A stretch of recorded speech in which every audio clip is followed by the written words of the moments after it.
Hey there folks, welcome to the Auto Universe. We'll start off today's news with the lighter, Angrier hot hatch, the Hyundai i30 and Project C.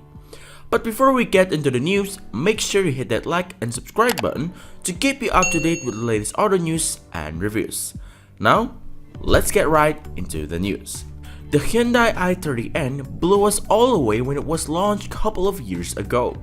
The Korean company's creations of a world beater, despite having no past experience building hot hatches, was an incredible achievement. But the ENSA brand is far from done from the i30 yet.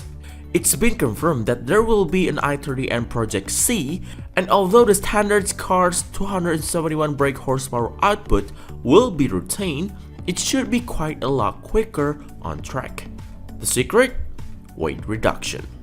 The limited run special named after the Area C test track of Hyundai's Namyang R&D base will be lighter than the standard car thanks to the use of carbon fiber reinforced plastic parts and motorsport-inspired 19-inch wheels.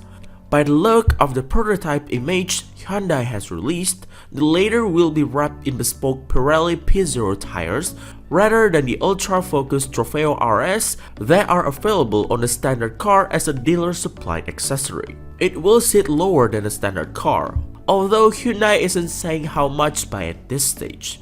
In fact, it hasn't detailed any of the suspension's changes. We are told that it will receive dedicated aerodynamic touches however.